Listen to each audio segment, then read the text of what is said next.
Our world is one world. What touches one affects us all.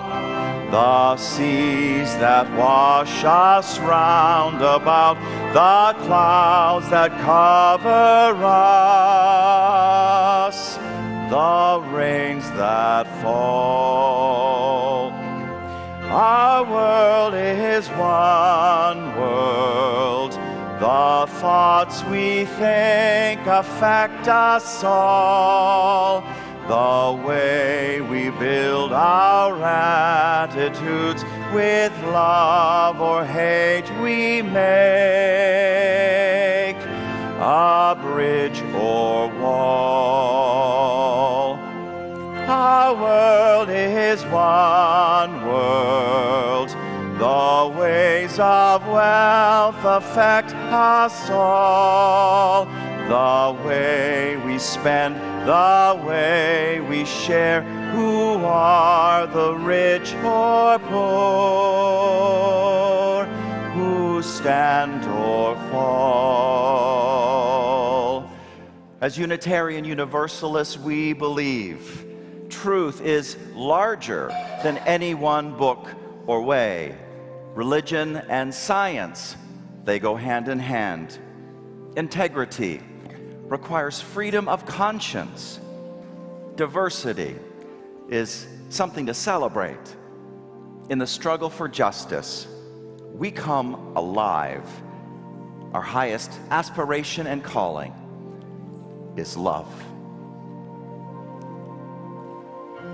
Our world is one world, just like a ship that bears us all, where fear and greed make many holes, but where our hearts can hear a different call.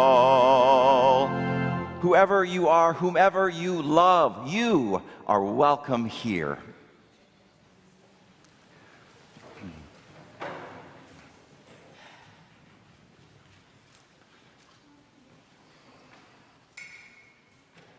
We light our chalice every morning for many reasons.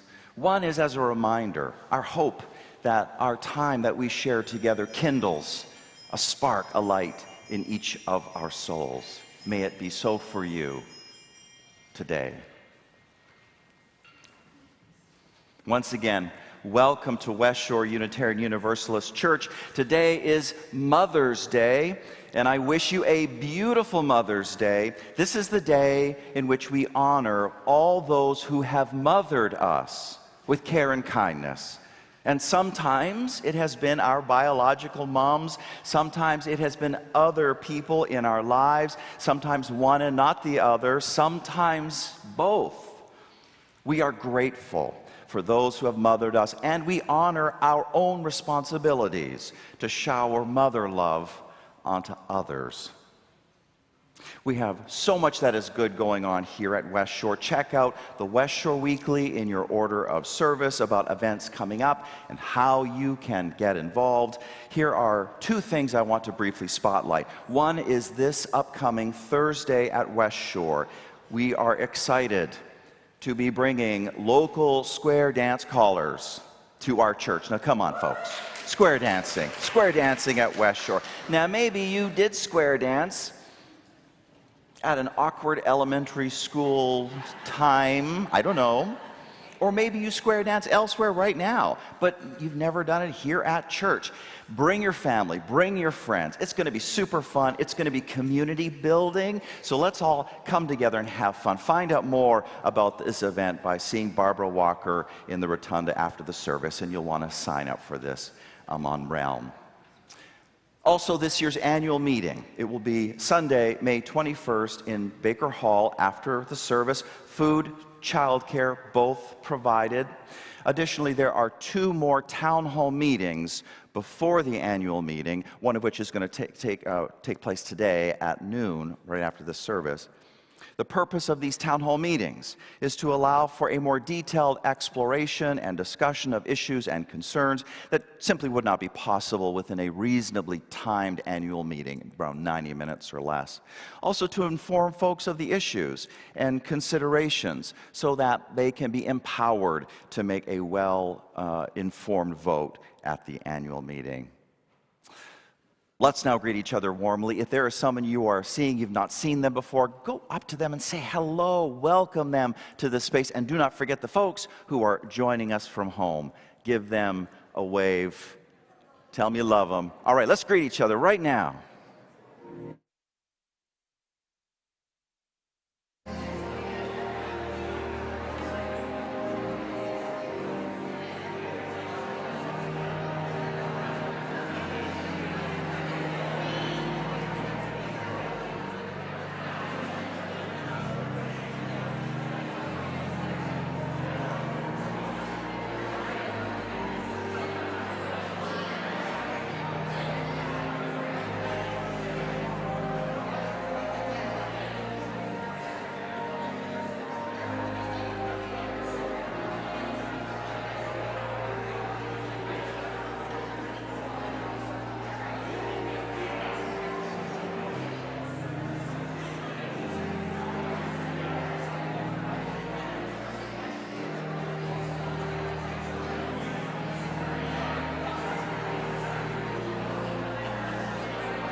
Today, it is our privilege as a faith community to celebrate the ritual of child dedication. I'm joined in this by my colleague, Megan Ross. In the ritual of child dedication, we do several things. We dedicate children to the personal and spiritual journey that lies ahead for them, calling them to a future filled with love and courage. We dedicate the family and the larger faith community in this vision of covenant, in which we all promise to support each other in times of struggle as well as times of gladness. We also dedicate ourselves to a deeper awareness of the sacred mystery of life, evident in the passages of birth and of growth and of death. We reaffirm that every stage of life has inherent worth and dignity, and we commit ourselves to a greater trust of the journey with all its changes as it unfolds. And now will the child to be blessed come forward together with his mom and dad.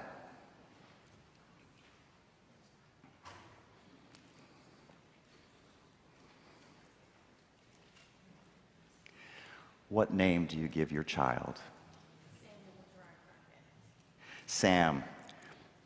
This rose right here, and I'm wondering, Megan, if you can take care of that. This rose right here represents your life. It represents your beauty that will unfold among us as you grow. You are going to add such beauty to this place.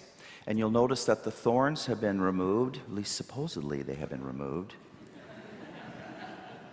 And that's to represent our hope that your childhood brings you more joy than sorrow.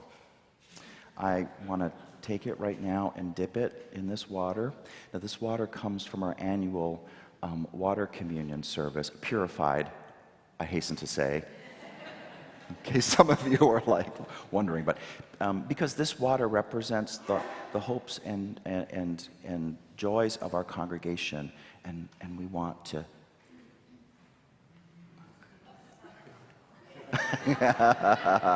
and we want to give you some of that too.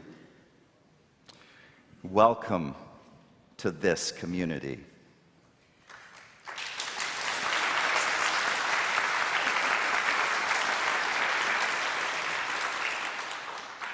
Sam, I present you with two things: a child dedication certificate. Give that to your mom. It's kind of boring. And this blanket. It was handmade by the West Shore Knitting Ministry and is a symbolic reminder that you are forever wrapped in the loving embrace of this community. So sorry. The minister is screwing up this ritual.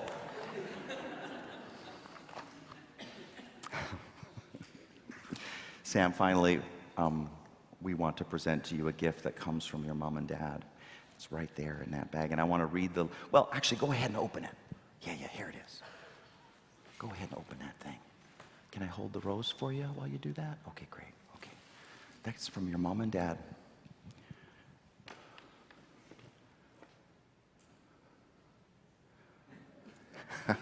Okay, now let me explain. Okay, so that is a lantern. So here's what your mom and dad say to you.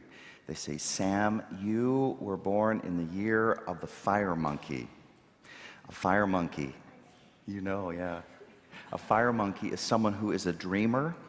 They're goal-oriented. They are adventurous. They are a steady achiever. They are hot-tempered. Is that true? Maybe. Your mom and dad say, we realized this to be true for you the moment you entered into the world. We decided on a lantern with a flame so that every time you see it, you realize the fire that is inside you.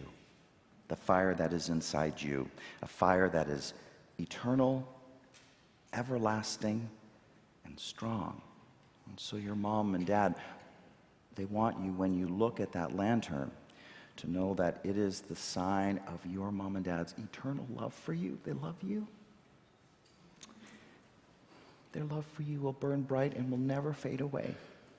They say, never let anybody extinguish the flame that is in you. Don't let anybody ever do that. Your mom and dad say, we love you. And so may it be. So may it be.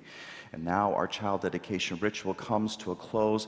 Let us turn to the responsive reading in the back of the gray hymnal, number 714. And let us read that together. Number 714. It is our faith that each child born is one more Redeemer.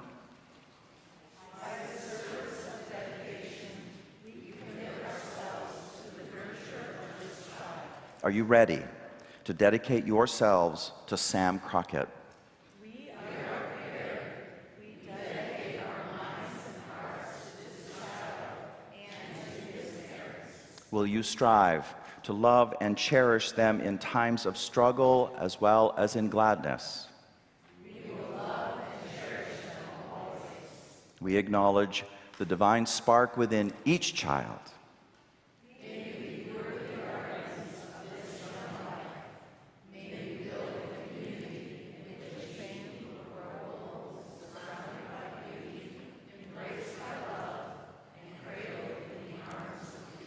Show them some love right now. Congratulations. Congratulations. Congratulations. Congratulations. Come on, man. Congratulations. Thank you, dear.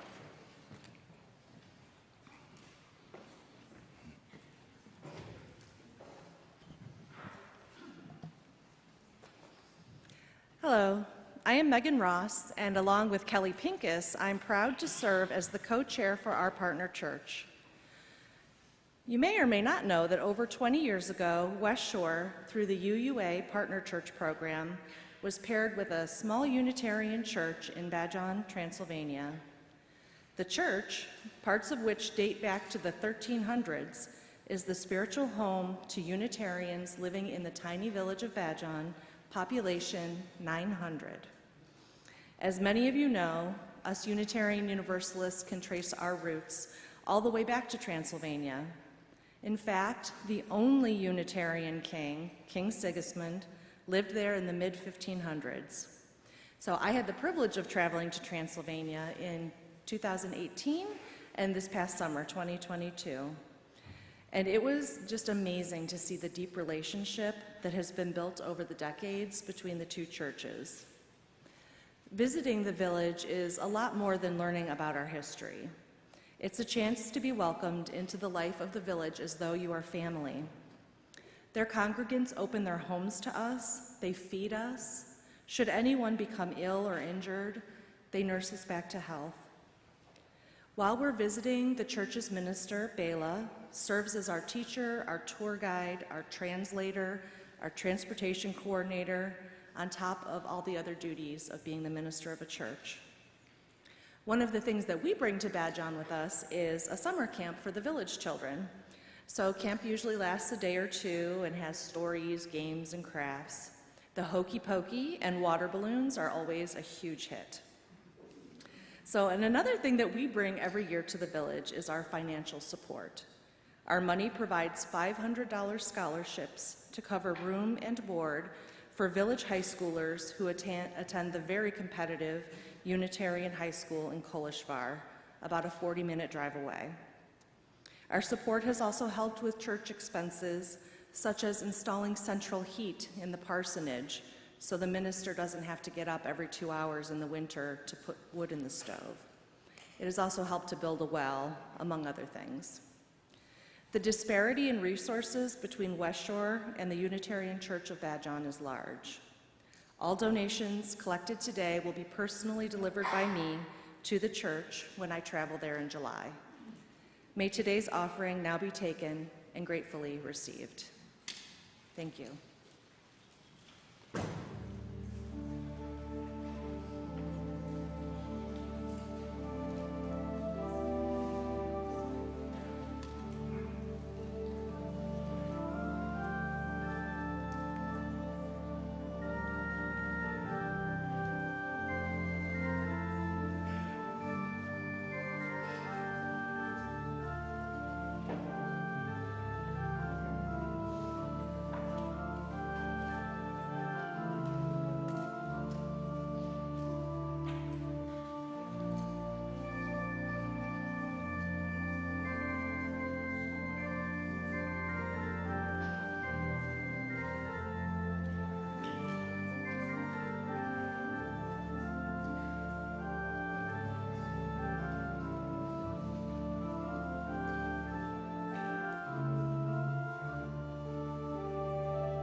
The psychologist Miriam Greenspan wrote a book called Healing Through the Dark Emotions about the power and liberation that comes from moving through your hardest experiences, not denying them or running away from them, but going through the trials of life, passing through the suffering, not getting stuck there, and finding yourself healed and made whole in the process. Miriam Greenspan knows about this firsthand. Her son Aaron was born with a brain injury and never left Boston Children's Hospital. She writes about the day she buried her baby. At the cemetery, we lowered his small casket into the cold ground and took turns shoveling earth over it, as is the custom in Jewish burials. We sang to Aaron the songs we'd made up for him while he was alive and that we recorded for him to hear when we weren't with him. Then softly, as though spoken in my ear, I heard these words, "You are looking in the wrong place." My attention turned then from the casket in the ground to the cloudless blue sky, and I saw there what I can only describe as a magnificent radiance, the light of Aaron's blue eyes, magnified and shining through the heavens. The communication was clearer than speech. It was Aaron reassuring me. He was saying, "Don't worry about me. I am all right." I was flooded with peace, and I remembered the phrase, "the peace that passes understanding." I was awash in the pure joy of Aaron's presence, in the most unlikely place where my child's body was laid to rest. I discovered the invincibility of spirit. Here ends today's reading.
So both sides of our historic Unitarianism, Universalism, both both sources of history. They both offer wonderful things to our religion today, our Unitarian Universalism religion.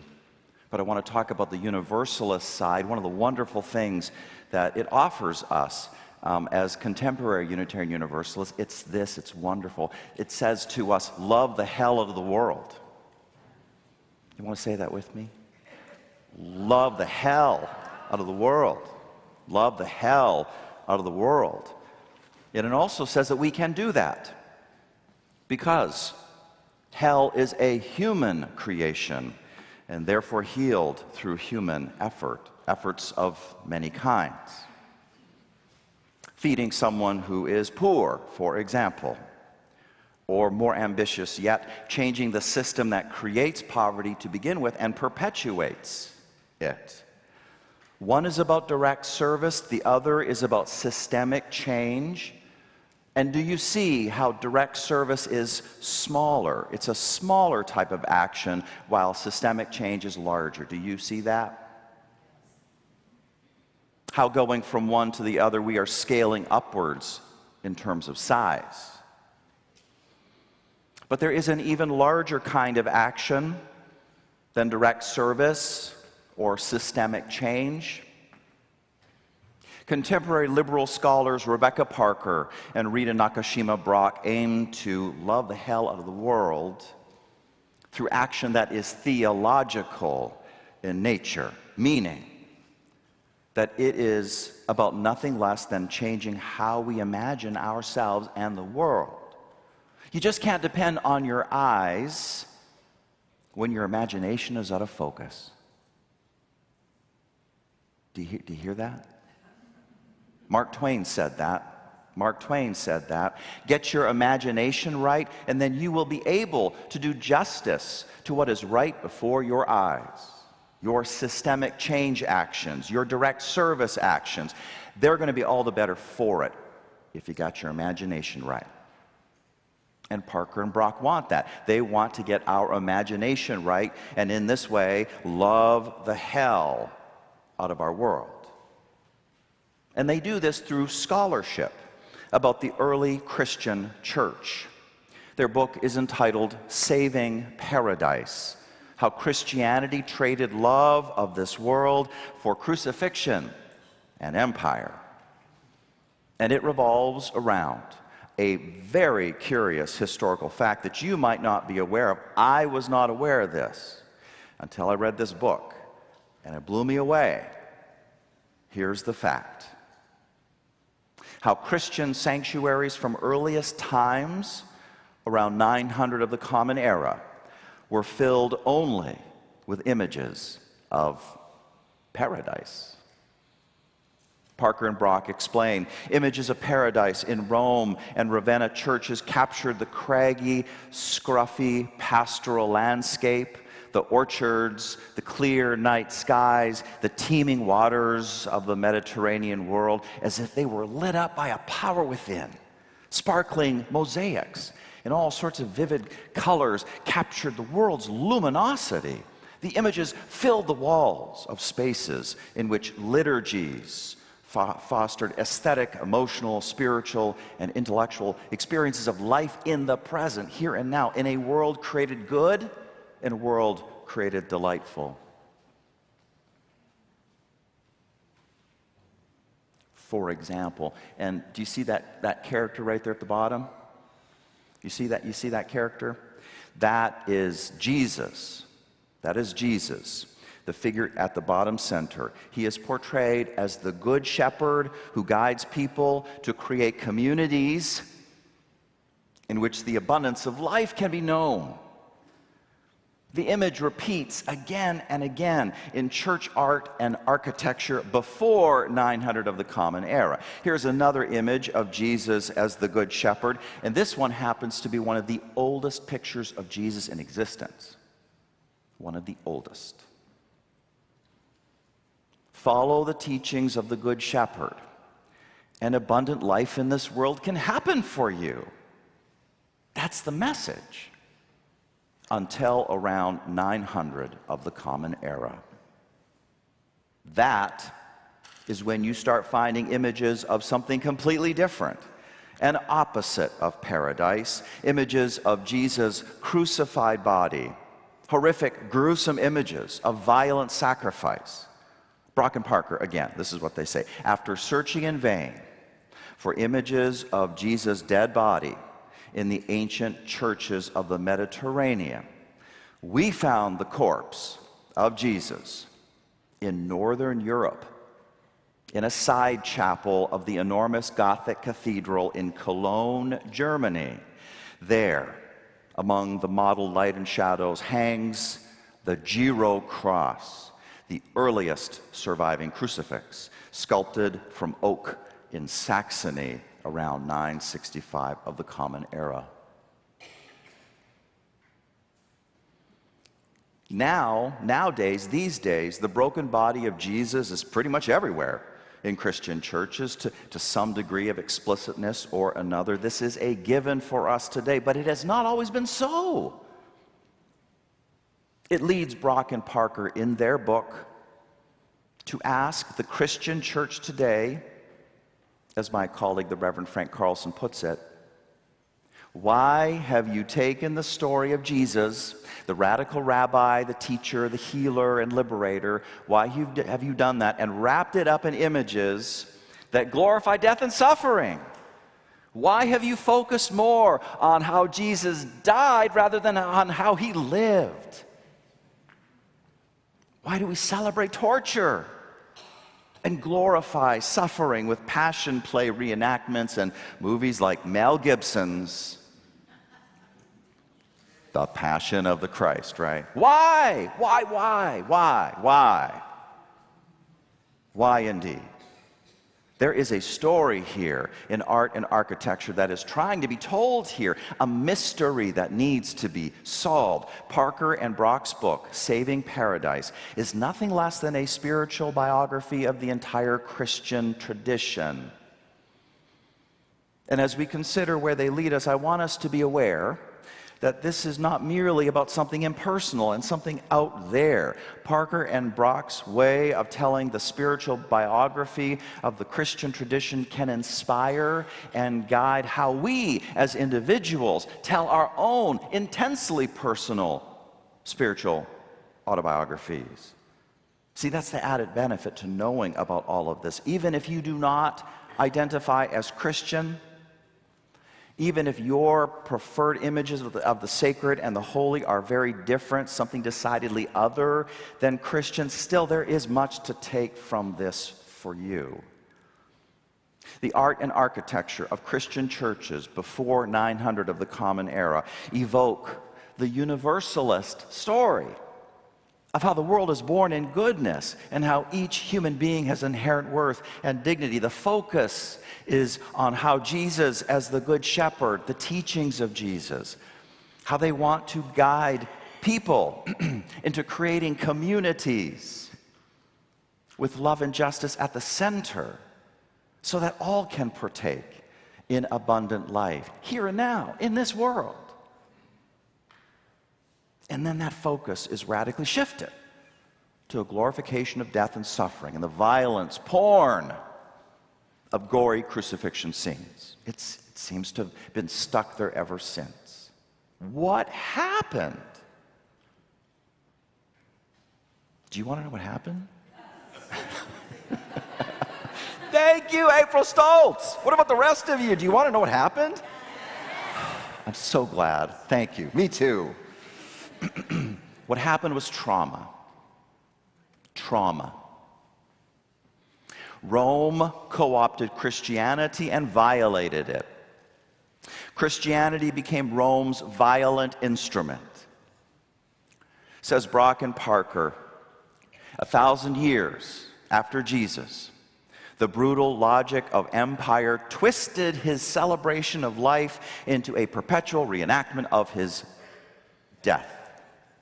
The Giro cross was carved by descendants of the Saxons who were baptized against their will by the Holy Roman Emperor Charlemagne during a 30-year campaign of terror Charlemagne's armies slaughtered all who resisted, destroyed shrines representing the Saxons' tree of life, and deported 10,000 Saxons from their land. They were pressed by violence into Christian obedience. The descendants of these people, they're the ones that produced the art, that crucifixion, that produced the art, that bore the marks of their own baptism in blood. In other words, trauma. And there are so many chapters of this, of empire victimizing entire peoples and using Christianity as the weapon. Our every Sunday land acknowledgement that we sing together, it witnesses to just one episode of this and the shattering impact it had on Native Americans. And there's episode after episode after episode more to mourn and to witness to. You just can't tell the spiritual biography of Christianity rightly until you tell this part of the story. And you know what? The same goes for every spiritual autobiography of every one of us in this room and watching from home. We cannot get to the spiritual depths until we come face to face with the traumas that have happened to us. Because when a person or an entire religious tradition, when they are traumatized and they are violated, invariably what happens next is the adoption of survival strategies and a simultaneous forgetting of the paradise that came before and was original, that paradise we used to live in, that peace that passes understanding that we always knew. We forget that we'd ever lived that kind of life full of grace.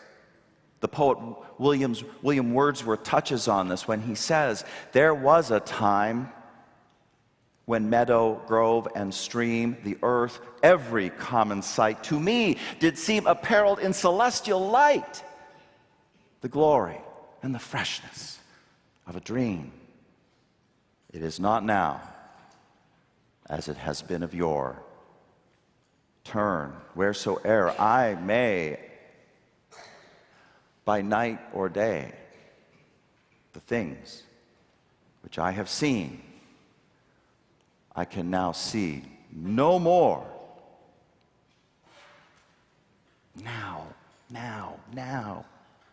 We remember only that life has always been a hard struggle, a repeat after repeat of the exact kind of people or problems that we want to avoid, but fate seems to keep on bringing them our way. There are several styles of survival. One style is authoritarianism. The traumatized person or the traumatized religious tradition stands with the one that has oppressed them. Some call this Stockholm Syndrome. Others may think of one of the characteristic instinctive responses people have to threat. Not fight, not flight, not freeze, but fawn. What we saw in Christianity after empire co-opted it was the proliferation of art and architecture that made Jesus' violent death the center. We saw theologies that blessed war and conquest and colonization and racism and doomsday end-time scenarios and exploitation of the earth and guns.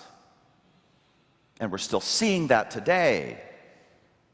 We saw the meaning of the Eucharist or communion change from celebrating the gifts of the good earth and the gifts of good, loving community to perpetual reenactments of Jesus' violent death, which is supposed to be necessary because God is supposed to be the sort of God that thirsts for vengeance against an imperfect world and demands sacrifice. That is gross.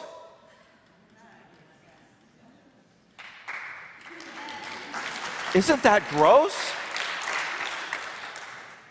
Salvation used to be about entering into paradise in this life through the creation and action of loving communities like this one.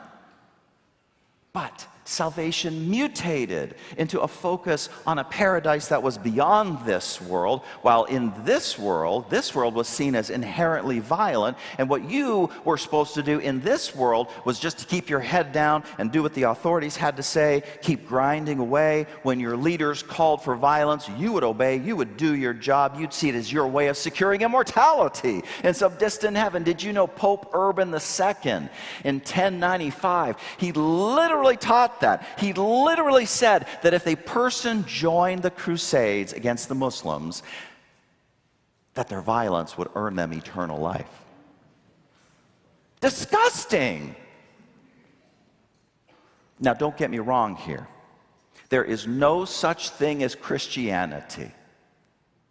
There is no such thing as Christianity. You can quote me, but provide the context.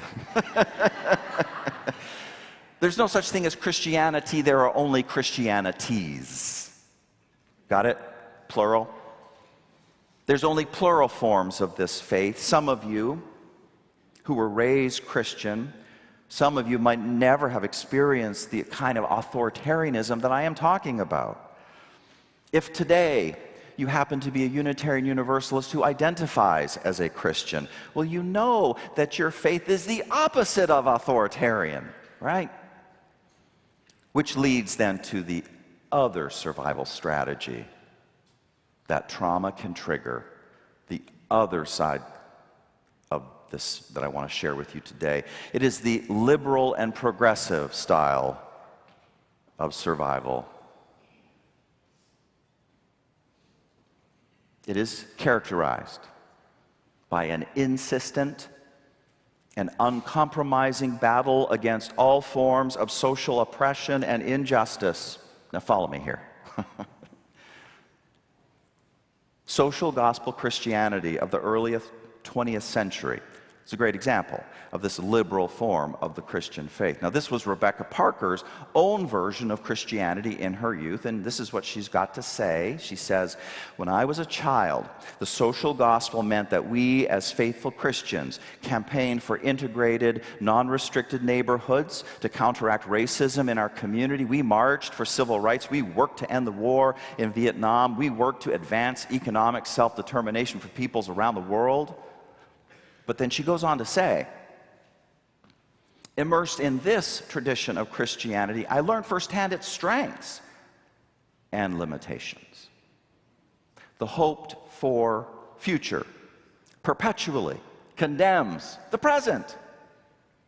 The failure of the world to conform to God's vision of justice and abundance is laid at humanity's feet. And so, what's the reason? Because we have not worked hard enough.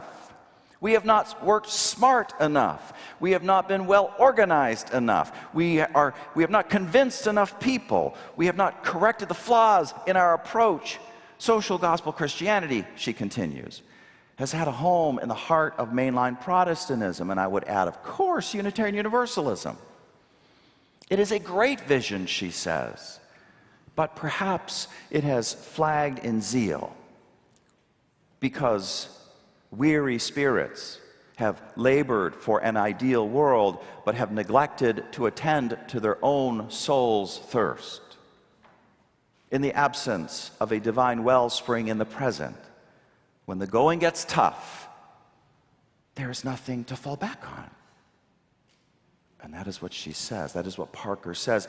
And you don't have to be a liberal Christian. You don't have to be a Unitarian Universalist Christian to empathize with what she is saying. Compassion fatigue cuts across all theologies. Perfectionism cuts across them all. Liberal perfectionism is as much a survival strategy as authoritarianism. And while the authoritarian sells their soul to the oppressive establishment, the liberal perfectionist becomes subject to what Buddhists call the second arrow. The second arrow. As in, not only are we caught up in the pain that has traumatized us to begin with, the pain of the world, but we are condemning ourselves for never being able to solve all of the injustices of human existence, and for always falling short. Does that ring any bells? The bitter irony of liberal perfectionism is that all the pain just makes us too fragile to do the work that truly is ours to do. That is the bitter irony in our liberalism. Perfectionism blocks progress.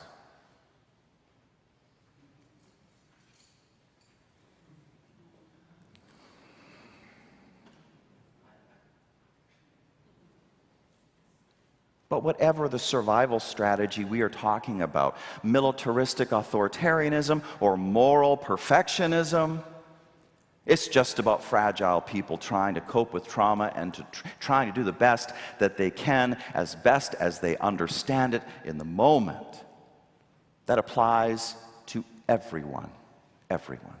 I don't care how heinous their actions are, how bad their most recent CNN town hall meeting might have been.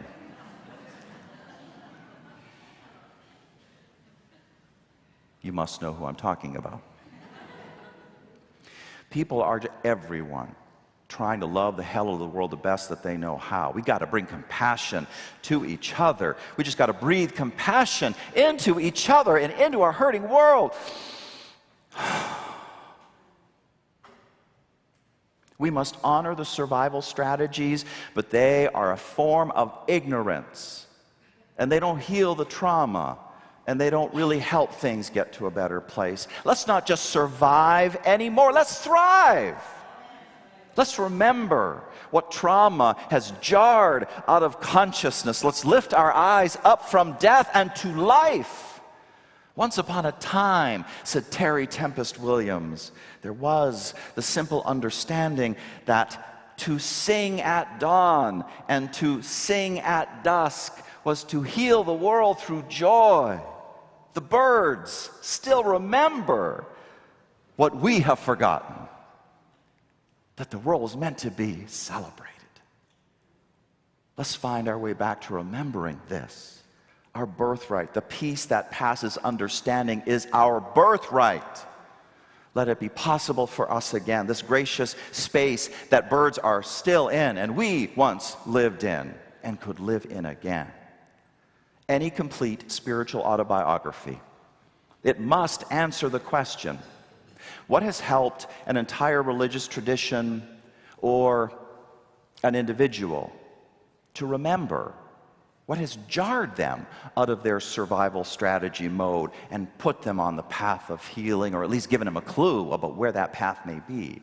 And for Rebecca Parker, with regard to Christianity, we already know that it was the testimony of ancient church art and architecture before 900 of the Common Era, which defies militaristic authoritarianism and moral perfectionism.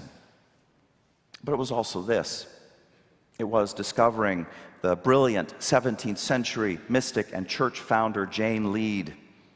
She died in 1704. This brilliant worker, this woman, said Parker, she laid the groundwork, which in a later time and a different continent would be picked up and professed by American Universalists like Hosea Ballou, from whom we learn you gotta love the hell out of the world.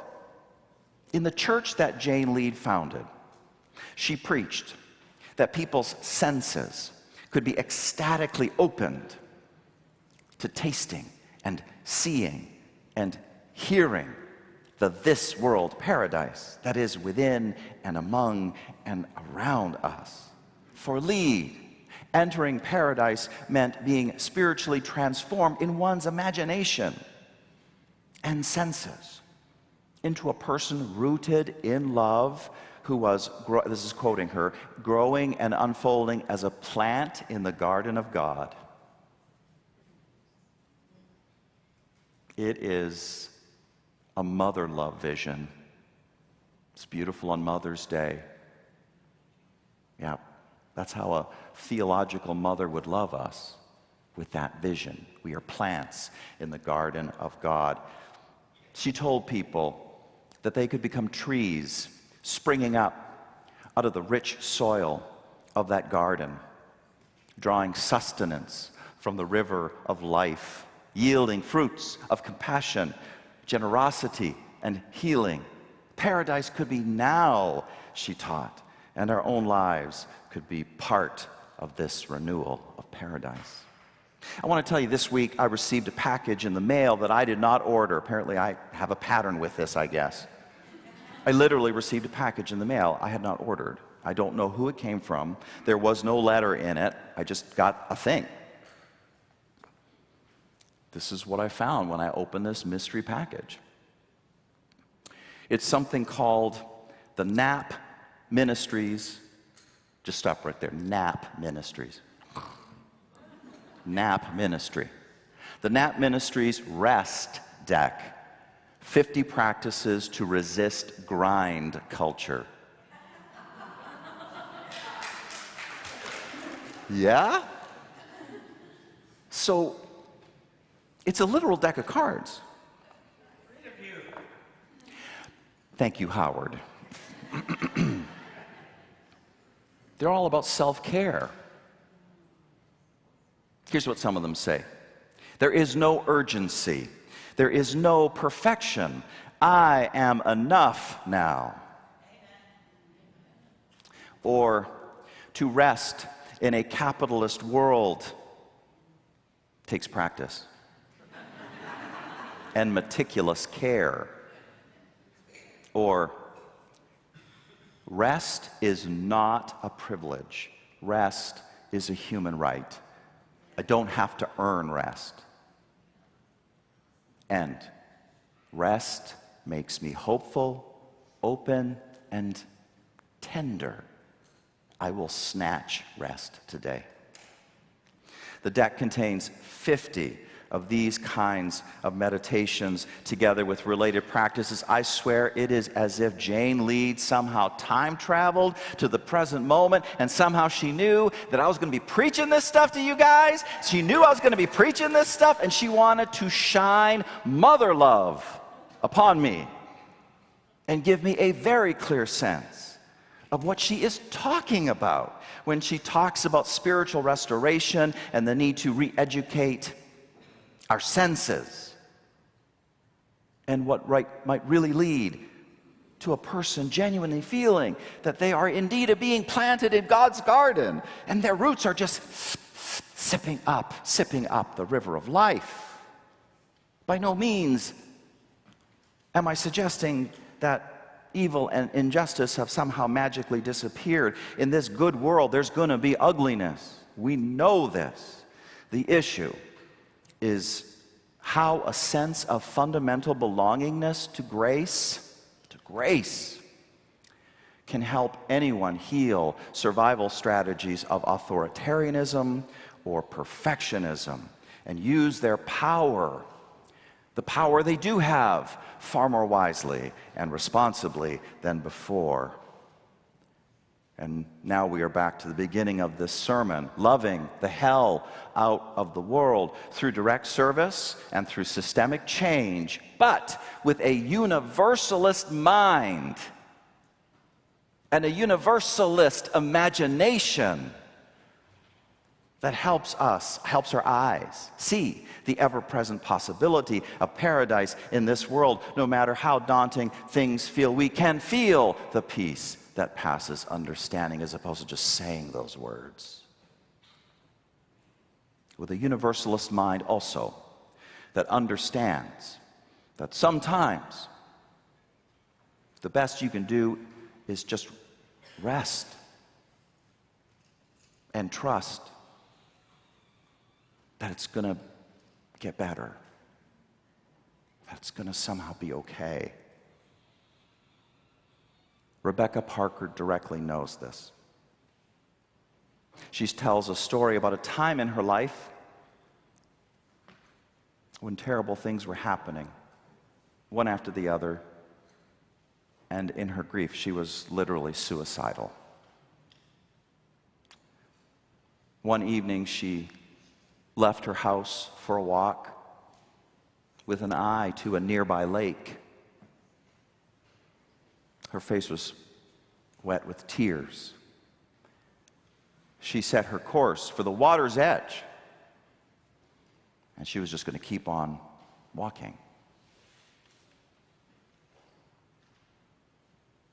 into that lake's cold darkness.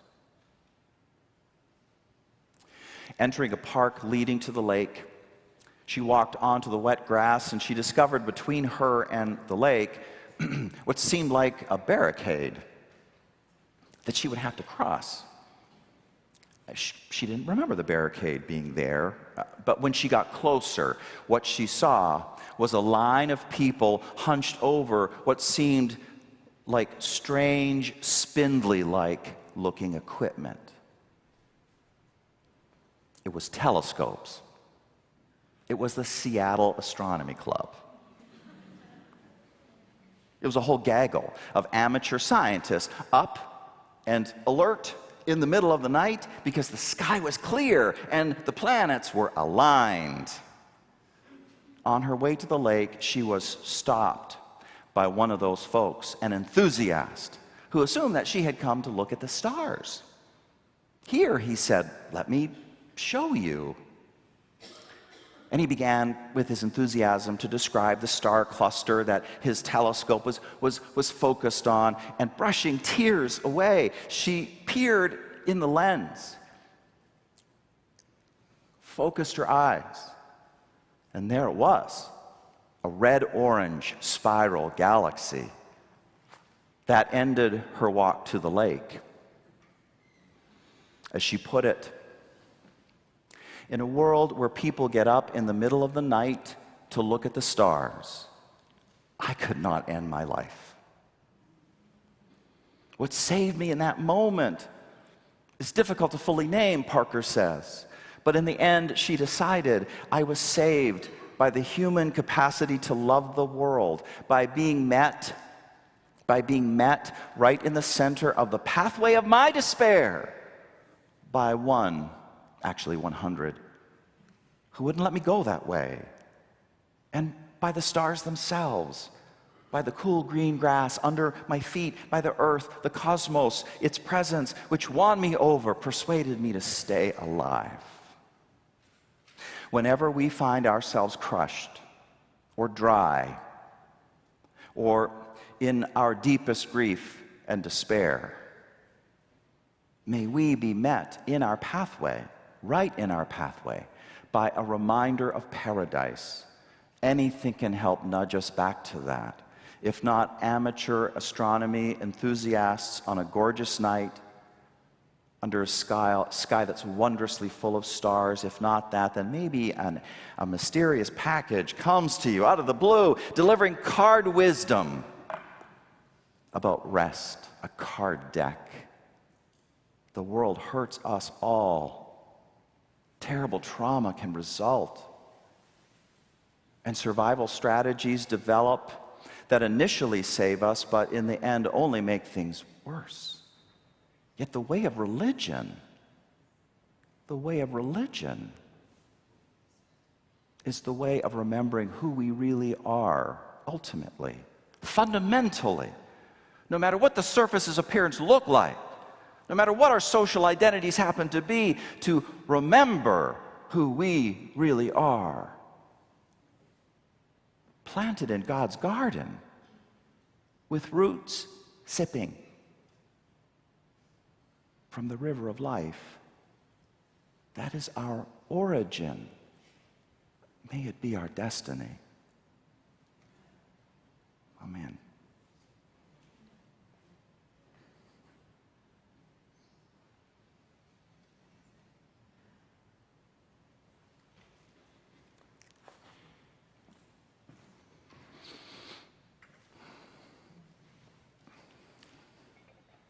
Let's say our extinguishing the chalice words together.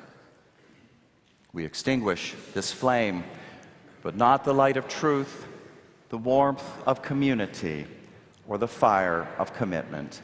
These we carry with us until we meet again.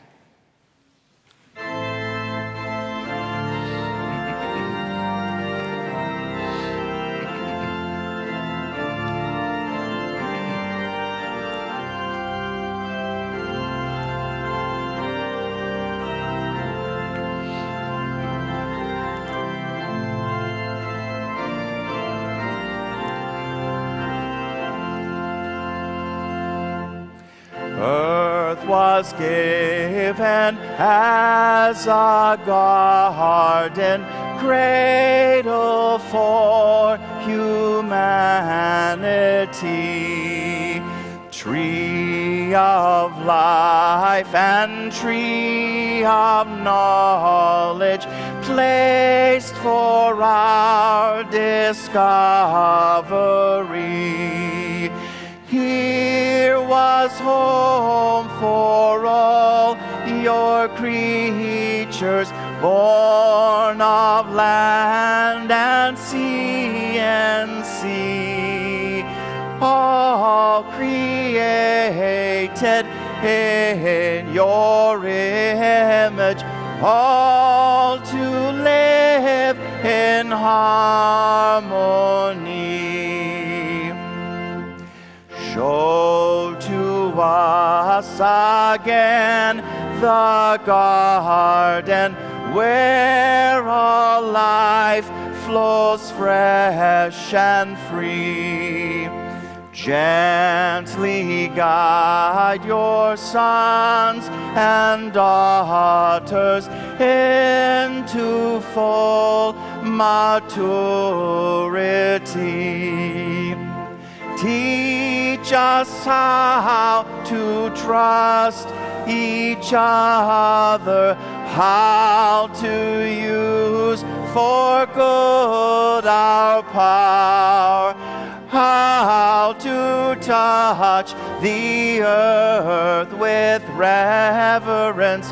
Then once more will Eden flower.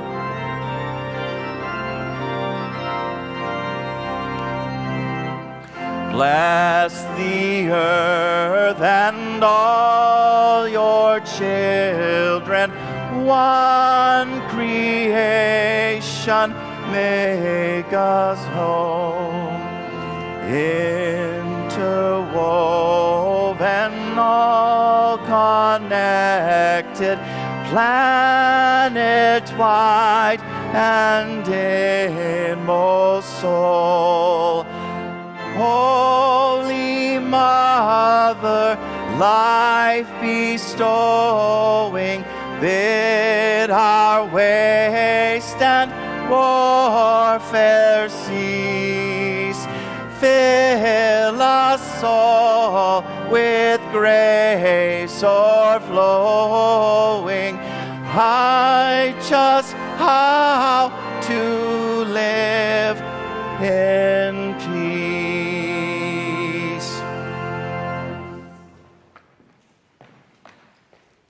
Please pick a card. Yeah, get in there. The more I sleep, the more I wake up.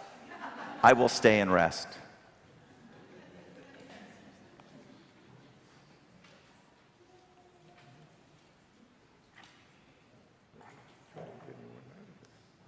Just choose one. That's good. There you go. Oh. I am not a machine. I am a divine human being.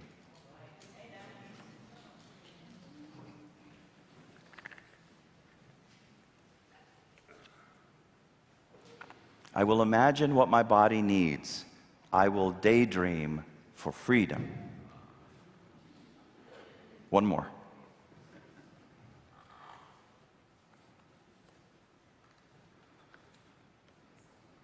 I will wander more, flow more. Rest is an experiment. May you be met with paradise. Somehow, some way, this day, this week, may you be met with paradise. Remember the peace that passes understanding. Those are not words. That is real.